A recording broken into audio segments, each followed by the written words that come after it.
ମୁଇଁ ଭାଲୁଟା ତ ତଳକୁ ମୁହଁ କରିକି ପଳେଇ ଯାଉଛି ଯେମିତି ବାଡ଼ାନ୍ତି ବିରି ତା ମଝି ପିଠିରେକି ତ ଦୁଲୁକି ବାଡ଼େଇ ଦେଲି ଯେ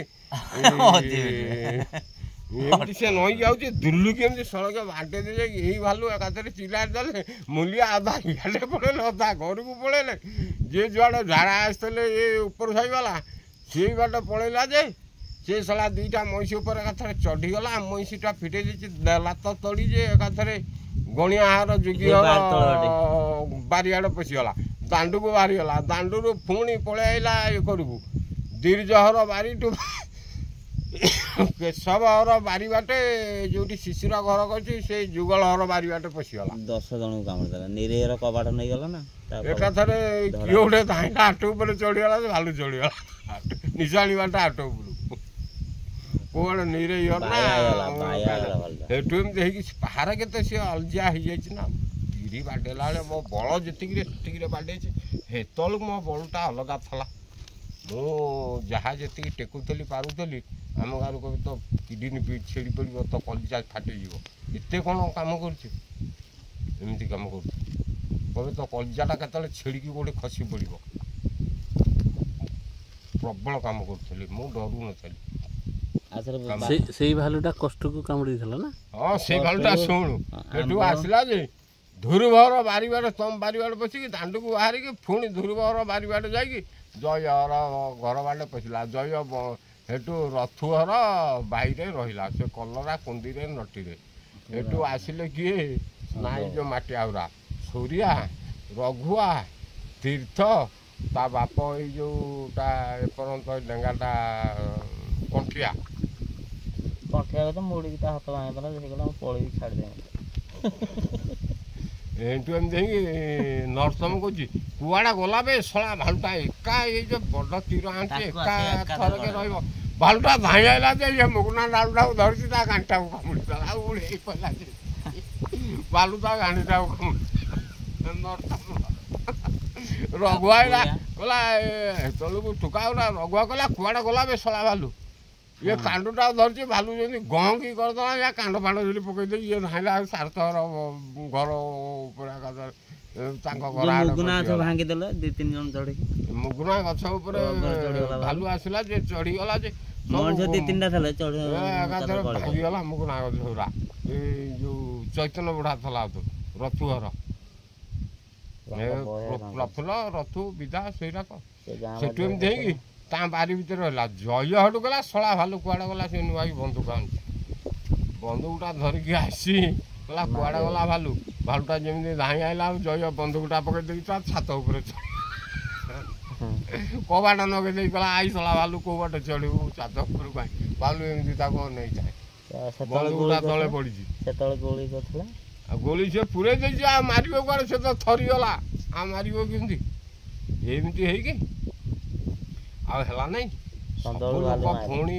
ଚାଳିଆ କରିକି ଟେକା ପଥର ମାରିକି ତାକୁ ବାହାର କଲେ ଯେ ସେଇ ଯେଉଁ ନୂଆ ଗିରିଆଳି କେନାଳ ଗୋଟେ ଆସୁଥିଲା ପାଣି କେନାଳ ଏଠୁ ଏଇ ଯେଉଁ ବନ୍ଧଟା ପନାସିଆ ବନ୍ଧ ପାଣି ସିଆଡ଼ୁ ଗୋଟେ କୁଲ ସାବୁଲଟେ କାନ୍ଧେଇକି ଆଉଛି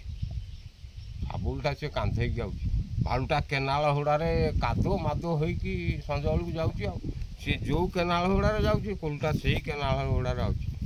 ସାବୁଲଟାରେ ଏକାଥରେ ବାଡ଼େଇ ଦେଲା ଯେ ପାଣିରେ ଭାଲୁଟା ଖସି ପଡ଼ିଲା ସେଇଠି ତ ଖାଲି ଦେଲେ ସେଇଠି ତ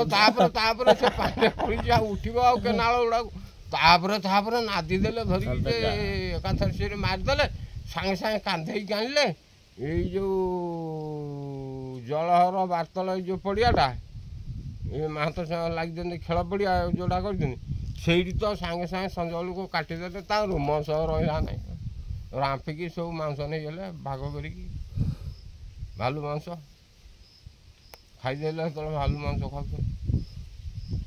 ସାଙ୍ଗେ ସାଙ୍ଗେ କେଉଁ ବର୍ଷର କଥାଟା ଏଇଟା ହେଇଗଲାଣି ବହୁତ ଦିନ 25 ବର୍ଷ ନା ହଁ 20-25 ବର୍ଷ 20-25 ବର୍ଷ କାହିଁକି ବେଶୀ ହେଇଯିବ 20-25 ବର୍ଷ ଆମ ସଞ୍ଜୟ ହେରିକା ଜନ୍ମ ହେଇନାହାନ୍ତି ଆଉ ଆଜିକି ସଞ୍ଜୟ ହେରିକାକୁ 38-39 ହେଲାଣି ଆଉ ସେତେବେଳେ ସେ ଜନ୍ମ ହେଇନଥିଲେ 12 ବର୍ଷ ଦେହାକୁ ଆସିଥିଲା ହେରି ଦେଖିବାକୁ କାମୁଡ଼ିଛି ଖାଲି ଗୋଟେ ନଖ ବାଜିଛି ତଥାପି ମୋ ଶ୍ୱଶୁର ଦେଖିଲେ ଆଉ ମନ ଶାନ୍ତି ହେଉଛି କି ଯେତେବେଳେ ମୁଁ ଏକୁଟିଆ ଗୋଟେ ସେତେବେଳେ କଥା ଅଲଗା ଟିକେ ନାକୁ କୁଆଡ଼ୁ କ'ଣ ହେଲେ ବନ୍ଧୁବାନ୍ଧବ ଚୁଡ଼ା ମୁଢ଼ି ଭାତ ଧରିକି ଆସନ୍ତି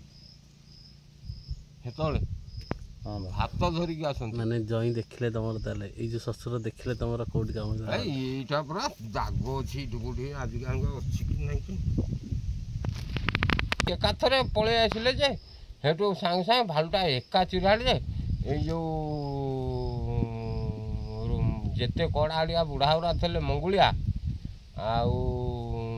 ସେଇ ଯେଉଁ ଯାଦବ ଏଇ ଯେଉଁ ରୂପ ଦେହୁରୀ ହେଇଥିଲା ଏମିତି 5-6 ଜଣ ଗଲେ କହିଲେ କ'ଣ ହେଇଛି ମୁଁ କହିଲି କୋଉଟେ ଦିଅ ଗୋଟେ ତଉଲିଆଟା ମୁଁ ପିନ୍ଧେ ଭାଲୁ କିଛି କରିନାହିଁ ଯେ ଟିକେ ନାକୁ ନଖ ବାଜିଛି ସେଠୁ ଜଟିଆ ଦେଲା ଗୋଟେ ତଉଲିଆ ତା ତଉଲିଆଟା ମୁଁ ପିନ୍ଧିଲି ମୁଁ କହିଲି ସେ ଯେତିକି ଡାକୁଛନ୍ତି ମୁଁ ସେତିକି ବଣା ଆଡ଼େ ଯାଉଛି ସୁଧୁ ନଗଳା ହେଇଛି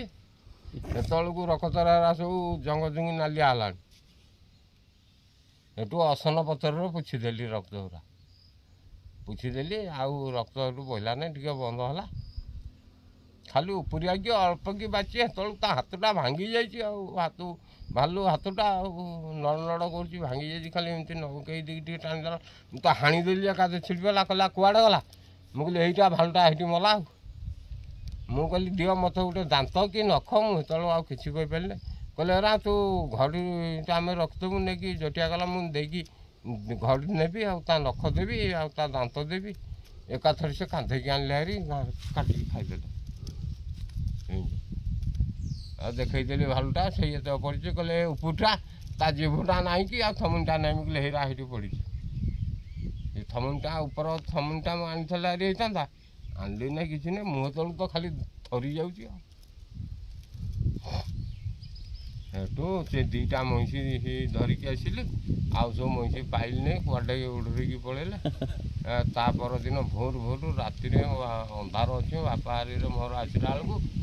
ଏ ଷେଣ୍ଢ ବୁଢ଼ା ପଡ଼ିଆ ତଳକୁ ସେ ପଡ଼ିଆରେ ମଇଁଷି ଗୁଡ଼ା ଶୋଇଛନ୍ତି ଉଠି ନାହାନ୍ତି ଏଇ ଯେଉଁଠି ନୂଆ ସେତେବେଳକୁ ଏଇ ପାଖ ଏଇ ଯେଉଁ କଙ୍କଡ଼ାଝଣ ସ୍କୁଲ କତିରେ ଯେଉଁ ସାଇଟା କରିଛନ୍ତି ସବୁ ମକା